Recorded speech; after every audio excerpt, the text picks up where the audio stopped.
Hey everyone, I'm Brianna Beverly with IGMOB News, sponsored by Misfits Boxing.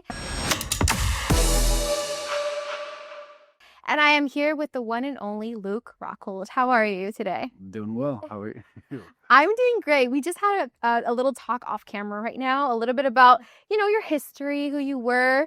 I want to know your story. So let's go from beginning. When you were young, I want to just know everything about you. Let's go way back. Lots of wrinkles, and we keep adding as we go older. I started in the combat sports world. I'd say judo when I was like 6, and then I did some competitions. I remember I reached the finals of competition, and I got thrown on my head and just got belittled. And I had a big 6'8", 280-pound dad. Like, I felt protected, and that was the first time I felt vulnerable. Really? I was like, no. I'm not gonna have it. Not gonna let this one happen, and so I just kind of chased that down the line. Judo led to wrestling. Wrestling was I was good at wrestling, but there's no professional outlet. At the end of high school, you're like, am I gonna go to college and not get paid? I'm like, hey, let me get the hell out of this thing. And so I saw jiu-jitsu, and I was doing jiu-jitsu on the side and surfing, skating, and I started winning some world tournaments, and I was like, seeing how prevalent jiu-jitsu was in fighting and knowing that I could scrap. Yeah. I just jumped into fighting. How old were you when you got into jiu-jitsu? Jiu-jitsu? Yeah.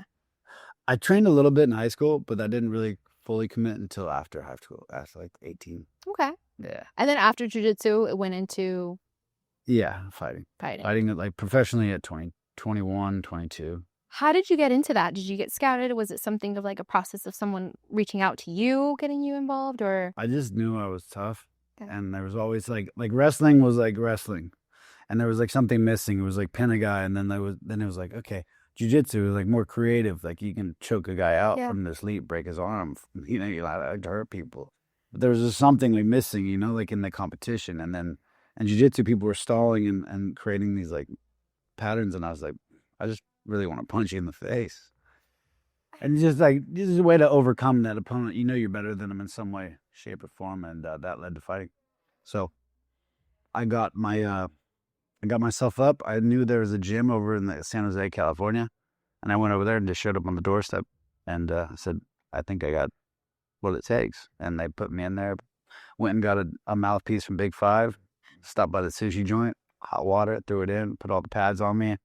Next thing I knew, I was in there in the ring, fighting a UFC heavyweight. Almost knocked him out, spun around, choked him out, and they're like, "We want you on the team." Damn. So it was that fast?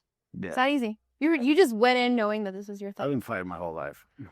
So and everything led to it. Yeah, I always think going into the octagon specifically, you're in fight mode. You're in, flight or fight mode too, right? So how is that process? Do you feel a switch happens in your mind where you're just I just want to punch you in the face?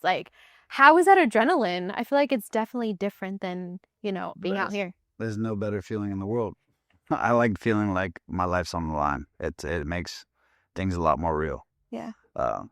In fighting, you have competitors and you have fighters. Mm-hmm. A lot of guys are in wrestling. There's a lot of competitors. The moment punches are being thrown at your face, you find out what kind of a man you are, or woman. Happens both ways these days. But I love the fight game, man. The more dangerous, the higher the stakes, the bigger the reward. How was your childhood that you feel really gave you this kind of passion for fighting? Was there a moment in your childhood that kind of led you to where you are now? I mean, I didn't have an easy upbringing, but you reach points and moments in life and just harden you and make you get, have to fight for what you want in life. Yeah. Get rich or die trying. Is it a survival feeling? Yeah, that's survival feeling. I believe in the survival. I think people have lost touch with survival. There's such thing as the hormesis theory. And everyone these days, technology and everything has softened us, and people are drinking their lattes 10 times a day, and you're just constantly satiating yourself, and it makes you weak. It makes you question your cortisol imbalances goes off, and am I he or she, it, that? What? People start changing who they are. Mm-hmm. Got to balance the cortisol. Got to fight for your life. Yeah. So growing up in like let's just go into like elementary school and middle school and high school. Was there a lot of people that would like, I guess in a way, come for you to where it's like, oh, I want to just fuck you in the face, like Scrapping, yeah. I was scrapping early on the handball courts. I was very competitive. Yeah. From the moment I came out the womb, and yeah, I remember kindergarten on the handball courts. They would be gotta cheat me. There's a couple of boys, these two Emilio brothers. They thought they were tough, and I like to step up and show them what's up. So yeah, I mean, I remember like there's always like a cheated points, and we were scrapping for sure. In kindergarten? In kindergarten. Oh my gosh, that's crazy. Yeah, because I mean, like growing up, I feel like there's always those kids, oh, I'm better than you, I can throw better than you, or just like random things, and you just like, no, you can't. But it just becomes, in a way, a sense of like feeling like bullying, but not really, like almost like teasing you. Yeah. To where sometimes those survival moments lead you to where you are. That's what I think. Yeah. I don't know. How do you think about that? I think well, everything's just somehow ingrained, and then some people reach certain tough spots in life and make you a little harder. Yeah. So I bet you those kindergartners are watching you now and be like, damn, Luke is up there. What the heck? I got him that one time. You got him? No, you didn't. You should be like, and shout out to the people in kindergarten, because thank y'all. Yeah. Still smoky on the handball court. It's all good. All right. Moving on to modeling. How did you get on the face, of Polo Blue, which is Ralph Lauren's fragrance that everybody knows, I'm sure. How was that moment? Did they reach out to you? Like, tell me all about it. I lost the UFC championship, and I was in a bad spot with my contract. Mm-hmm. And I was like, they had brought me into modeling. They taught me in modeling, like they were trying to get me to model for a while. Yeah. And when I lost, I came back, and Dana and the UFC tried to fuck with me. They're like, you're going to get this because the bad spot in my contract. And yeah. I was like, no. I was like, it got pretty nasty. And I was like, fuck you, I'll go model. Okay. And then I was like my ass is on the line. And so not like that, because my ass is clean through the modeling game. Unlike some of these mother. And I went to New York, and I just started meeting everybody. Mm-hmm. I had agents run me around, and within like a few months, I had a few campaigns. Wow. And then I had this big thing for the Ralph Lauren, and it was me and this like 3 other big actors were running for it. It went on, I swear to God, like 6 months. It was like, you got it, yeah, back and forth. And then Ralph Lauren flew me out to New York, and they put me on their dime. And then like they put me in this like 5-star hotel class. Everything's all nice. And then they took me, and some of the people we knew at the agency like took me, and they dressed me at Ralph Lauren to go meet Ralph. Wow. Lauren. And I walk in there, and they finally meet me after this like few days of preparation. I meet the guy for like 5 minutes. And I'm like, oh, okay. That was it. How was he? And then he's cool. He's like, so you're a boxer? I'm like, yeah, I fight. I heard you used to box. And they loved me. And I went back to the hotel, started sipping on some scotch, and just punting, like seeing if I got the deal, and got the call. Got it. Wow. Next thing you know, I was every airport around the world, global commercial. And then Dana and the UFC said, Luke, how much money you want? They're like, who do you want to fight? How much money you want? Yeah. And that's life. Life is about leverage. If someone has you, they have you. Yeah. I mean, you got to leverage yourself, and you got to have options. If you don't have options, you're going to get taken. Yeah. That is true. That is very true. Going into that, like UFC, you went back on the contract with them? I went back, yeah. We revised my contract. Yeah. And you started going back into that for a while. Then eventually you just realized, okay, championships, got it. Let me do something else. Like, yeah. That's when boxing came into play. But you just mentioned that you used to do it before as well. Was that boxing? Yeah. Not really, no. I mean, we box like in training all the time. Okay. I mean, it's part of the game. Yeah, you separate the arts and you work on it. But I always wanted to box, and there's obviously some big boxing fights out there. There's big money, big bags, and it's a chase the goose. And I'm in that spot right now. So, I mean, I did the bare knuckle boxing. I left the UFC, and bare knuckle boxing, they offered me a very nice paycheck, and it was like I was negotiating with, I think, Logan Paul at the time. Mhm.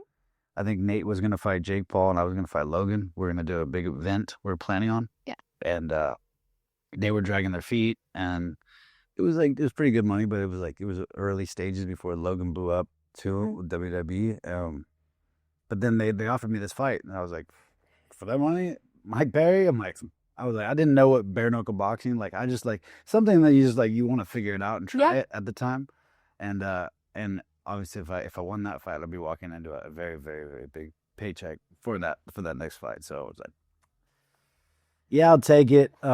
Learning process, it was just it's a dumb sport, and I went off and I did some karate thing, knocked out Joe Schilling, and now we're here in boxing. I finally found my way. Wow. Do you feel like this is going to be your passion for a while? I like boxing, man. It's a dance and it's a flow, and it's a little the MMA stuff and like all the wrestling. It's hard on your body. That is true. I'm not young anymore, and no one wants to sit in this stance all day like me. It's like waiting. We're not meant to be like that. So boxing is fun. Boxing is new, and it's like I think it's the one thing that I didn't perfect in my fight career. Like I didn't close all the holes, and so I'm excited to like go out there and clean everything up every day and get better. And it's just fun. It's fun, and I like to hurt people. Oh my gosh. Let's just say you have this fight on August 30th in Manchester, right? Obviously, what's your outcome on this fight? I'm gonna take it whatever it comes, but I really feel like I just gotta relax and do what I do every day. Yeah. I do what I do right now.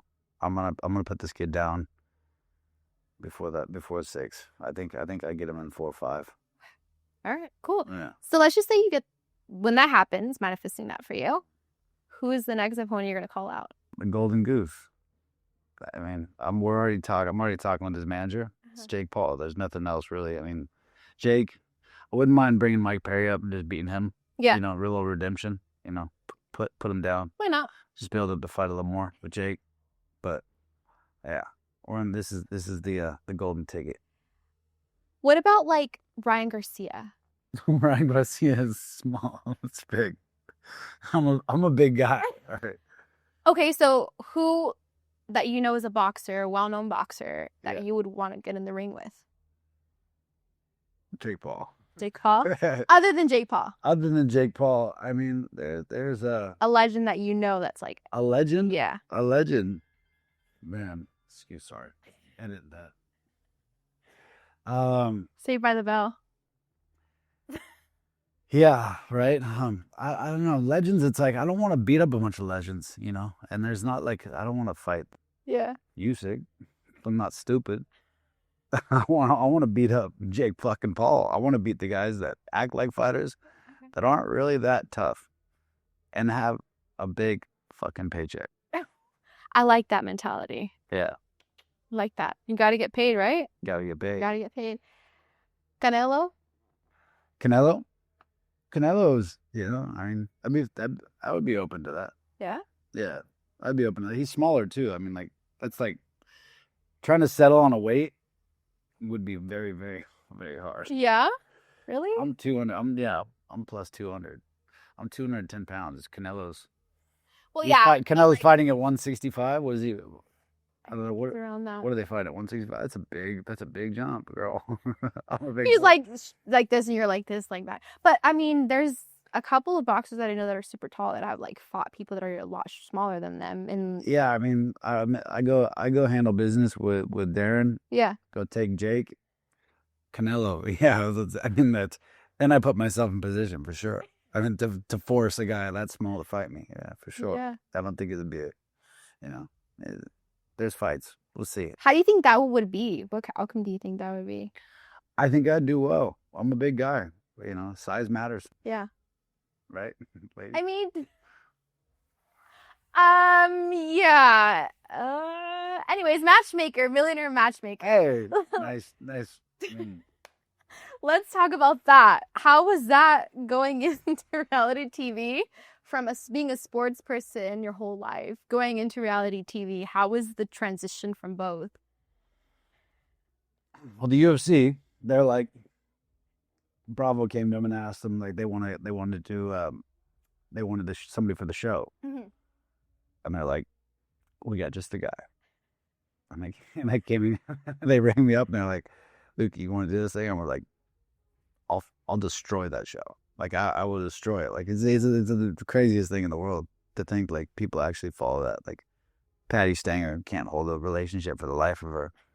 Gonna go pick out girls on the streets of LA and San Diego. Like, do you want to date a celebrity millionaire?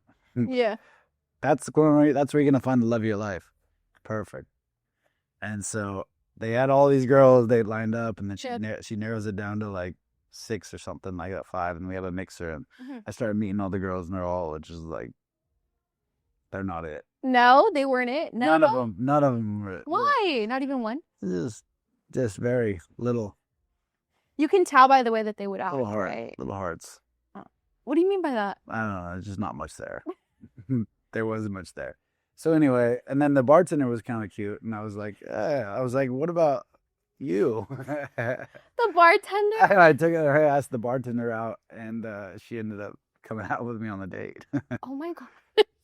How was that? Was it scripted most of the time? Like, big shows like Love Island, they get isolated for a while. I don't know if that's the same. I mean, this is like a over a week process, and so they insinuated certain situations to happen. Yeah. But it was a lot of like off the top, just like when you're there, you're like, but they're like, we're gonna go on a yacht, and you're gonna take a jet ski to the yacht, and you're gonna have a picnic on your yacht, and this and that, and then you freestyle from there. Okay, so it's kind of a mixture of both, right? Yep. Like a little bit scripted and you raw, but like you were saying. Editing is crazy, and they can make it look. Editing is crazy, yeah, for sure. And so we were doing the stage on the yacht. Like I remember, like we're doing a thing on the bow of the boat, and then we're backstage, and I'm mic'd up. Yeah. And they're like, "We go to the bow of the boat." I'm like, "You want me to do a Titanic scene?" They're like, "No." I was like, we started joking in the back, and I was like, "Do you want me to teach you how to spit like a man too?" God.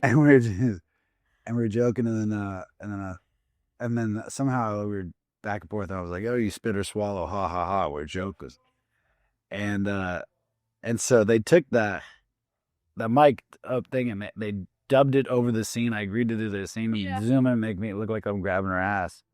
And they're like, I lean in, I'm like, "So you spit or swallow what?" I'm watching it with like my mom and everyone. I'm like, oh my God! So when your raw reaction was with your mom. You watched? Yeah, I was with a couple family members. We were watching like the debut of the show. Yeah. Yeah, I was like, oh, this is gonna be interesting. And that was when the Facebook was like still popping. Yeah. Everything. I remember I got so many like hate DMs, so much from that scene specifically. So yeah, it was like you're a piece of shit, and then like there's like 50, maybe 40, 60, because there's a whole other side that was like I swallow. I'm dead. So some actually responded to you and said act. Some. Yeah. That is wild. Social media. Bravo's a thing, Yeah. People. You like a Bravo? I do like Bravo. Speaking of Bravo, you were saying something about Real Housewives of Miami. Oh yeah, it was we did the show with one of them and Alexia. It was cool. I was getting everybody drinking and everything. We're doing the mixer with meeting everybody, I was getting to know them, and I was making drinks for everybody, and we had a good time. Nice. Yeah. Did you learn how to make drinks from your bartender? No. I was pretty well versed. Yeah. I was pretty well versed. I really tried to destroy the show. I remember I kissed Patty's assistant backstage, making drinks for them. None of that really came out. Yeah. Yeah, it was pretty funny. They had to edit it and pull it out. Yeah. But they were like at the blow up. They're like had this massive blow up at the consultation to see how the day at the end, and Patty's like, "You kissed him, and you said like your other gay." Yeah. I was like, "You want to go out with them?" I really just destroyed it. And if you could only see the unedited version, it would have been a lot better show. I mean, you're like, in your opinion, but was that all you, or was it someone telling you to do all that stuff? No, that was me. It was. So you wanted to be a problem starter on the show. I mean, I call bullshit with this bullshit, That's facts. Yeah. It is what it is, I guess. Mm-hmm. This fight, you have said you see yourself 6th round, you said? 6th I think it's a 6-round fight. I think I get him in 4 or 5. Really, I really think I can implement the jab, play the movement. Yeah. Just start taking control of the fight, and then I hit hard with both hands. You want to let him know on the camera if he's watching you right now? I mean, he's stalking everything I do. Apparently, the guy's like, he's trying to pull every intel he can. So it's Darren, keep up, buddy, keep up. You know what they say? Never let them know your next move. I got a lot of moves. You got to trick him. If he's watching you on socials, the press conference is crazy. Yeah, no, wild. He's in the press. I mean, he was like, we're talking about training camp, track days. He's like, you're missing this. You don't want it. You're fat. I was like, what is going on? He's studying like my whole lifestyle, whatever he can to build himself up. You know, I study fights, not lifestyles. He's like, well, I think while he took this fight, he was in Ibiza. Okay. Like, what is he talking about? In Ibiza. In Ibiza, like telling me that I don't want it anymore. I've been training, man. I've been training. I've been working my ass off. When he was like, he was bitching about weight, and he was saying he wouldn't go above 188, I think, and then like we finally settled on 193, and then he shows up to the press conference weighing like 40 pounds. That's ridiculous. What the fuck? Were you at the level at the weight you said you were gonna be at? I was I'm at weight. I'm at 210 right now. I mean, that's like probably where we're gonna fight. Yeah. Not like where we're both gonna come back to weight. You lose, dehydrate, and come back. You know? Yeah. So yeah. Is that how you do it to lose weight fast? Dehydrate. Yeah. Is that the secret? It's not the secret, guys. I'm sorry. Hey. Is that the secret that we all want to know? Like, what is the secret to lose so much weight? Everyone says that, like, you know, I mean, like the secrets of cutting weight. I can lose 20 pounds in 10 hours. How? Dehydration. You take a makeup remover called Abilene and just pour it all over your body, and then you just start making plastic bags. I mean, really, they have a sweet sweat and different things these days. But you just go to the sauna, wear that, and go in a sauna. Yeah, he doesn't advise that, by the way. He's not. I don't know if you're like licensed in that, just so they know to do that. The best way to lose weight is just not to eat. Fasting, I think, is the best medicine of all medicines, really. For sure. If you can do like a long fast. I did 7 days recently, and I reset my whole body. Was it just water, drinking water? Just water. It's crazy. Yeah. But after a few days, your body starts eating the fat and then the toxins and all the bullshit in your body, and so and then you get it's pretty spiritual as well. It's spiritual and mental for sure. I only did a 3-1, and I tried to do the one where you don't eat or drink anything. Eat or dry fast. Dry fast? 3 days. Oh. I did it. No water at all. No. Nothing. That's. And then I kind of. But you're doubling that. Like, I heard a lot about dry fasting, like where you get like you're causing so much trauma and to the body that it's gonna reset. Yeah. All these different things in your body. It's basically like the trick to living the longest is to trick your body to make it think it's dying. Really? That's what you're doing basically. And your body's setting off these like healing chemicals and different things, you know. I mean, you set up growth hormone release, you set the stem cell release, ketones, all these different things to keep your body alive. Yeah. And starts eating the toxins, all the bad things in your body. It's resets. And it's just like, it's like an ice bath. Yeah. An ice bath, you get in an ice bath for 3 minutes and your body thinks it's dying, so it sets off this cold shock proteins and all these healing remedies. Interesting. Are you big on like protein and all that stuff, like bulking? I mean, not bulking, but protein is a thing for sure. Okay. Yeah. Nice. You know, I mean, I like being fast. I like being able to move. Yeah. I like being able to continue to beat people up. So I do a biohack a little bit, you know. You got to get into all those little remedies. The body hurts. Yeah. You know, when the body doesn't hurt, it's pretty nice. Yeah. Yeah. Misfits Boxing. How did you get involved with them?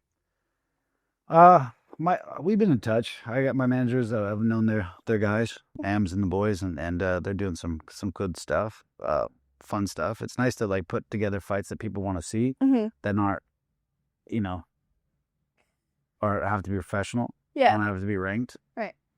Yeah.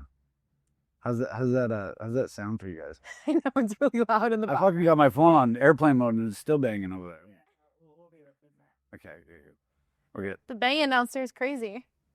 Fucking, it's always those warriors. They hit the speed bag and they do nothing else. They can't punch a bag for the life of them, but they hit that speed bag. It's pretty funny. That's kind of wild, actually. So, what's next after boxing? If you win this match, what are you going to do? Are you going to go to Disneyland, or what are we going to do? I'll probably call up Calvin Klein, get that contract. I'll do whatever I want.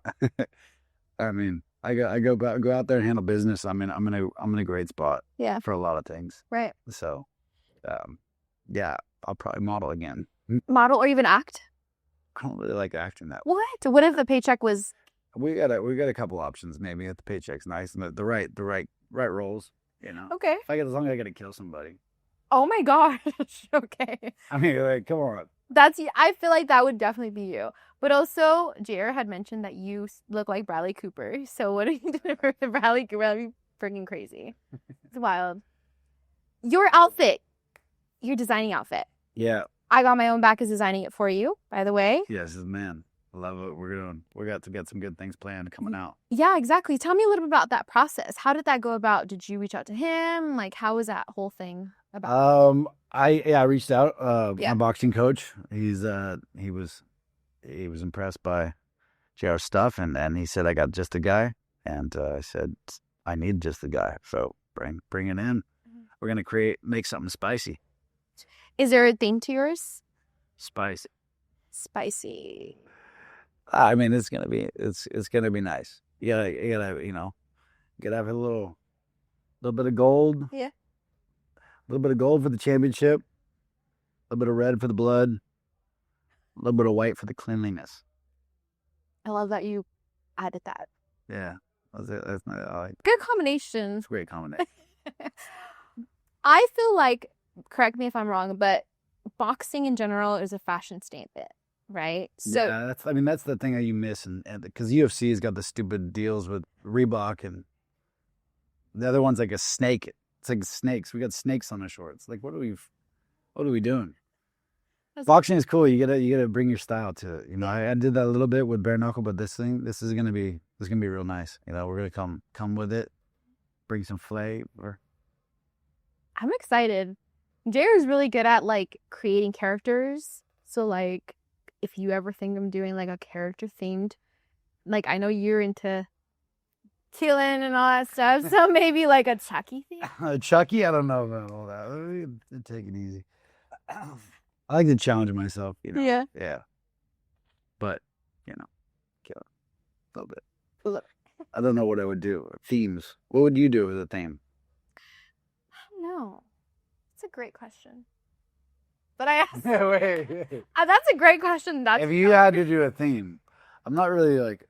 What would you put a theme for me in? I'll tell you what I would put a theme for you, and then you put a theme for me. Jessica Rabbit. Jessica Rabbit. Okay. Why? Because it's the hottest cartoon character. Come on. I think I would do a superhero theme. Yeah. Like a Superman. Cause right, like you're very like you look like the nerdy type with you know how he has like the glasses on day and then at night he's like Superman. Pulls it off. Yeah. Pulls it off. So I think that'd be kind of cool. Or Batman and come in with like a Batmobile. Batman. Imagine walking in the ring looking like Batman. I mean, it'd be cool, no? I just want to come with a little style for now. I want to get my feet wet and handle business. You know, maybe we get that Jake fight, then we can get characterized. Okay. Maybe like I like what they do, like the whole like old world like gladiator kind of style. That would be cool. I think that would be my kind of go to, like, you know. Yeah. Like Vikings. Like Spartans. Oh, Vikings. Yeah. Vikings was the baddest show. Cool. Like Vikings was like imagine living in that time where you're just like where you just had to fight for your life every day. You never knew when someone was gonna invade your village and try to steal your woman and kids. Like you'd be with swords. Spears and swords and just like Vikings. I think that would fit the Jake Paul card for sure. We go like war stripes, Viking stuff. Yeah. Yeah. I'm excited. I think that would be we found his next outfit coming soon. It's on. All right. Well, is there anything that you want to tell your fans that are watching you right now? No, just tune in. Tune in. We're gonna do this thing right. I'm bringing the heat. Darren's gonna be feeling it. It's gonna be a real fight. It's gonna be fun. I'm gonna put this motherfucker down. And one quote you live by. The one quote I live by. Yeah, I live by a lot of quotes. I can't think off the top of it, you know. You only live, you know. You only live once. You only live once, yeah. YOLO. You only live once. All right. Well, it was great talking to you. I'm glad I got to know who you are. Kind of just everything in general. You're a really cool guy. I'm excited for this fight. I say you knock him out, knockout. Knockout. Let's try to knock him out. You're gonna knock him out and knockout? Yeah. What's that, the double knockout? Let's double knockout. We're putting him down twice. I told him that straight up. I said, I'm gonna put you down. I'm gonna pick you back up. I'm gonna put you down. You're gonna stay down. Y'all heard it here. We'll see. That's how it's gonna go. I think you can do it. You're gonna get up twice. You ain't gonna get up the third time. All right. Well, stay tuned. You want to let them know promo? Where can they find you? Socials. Luke Rockhold. The Zone Boxing. We're coming for you. And that's it. We're good. I'm Luke Rockhold, and you're watching IGMOB News.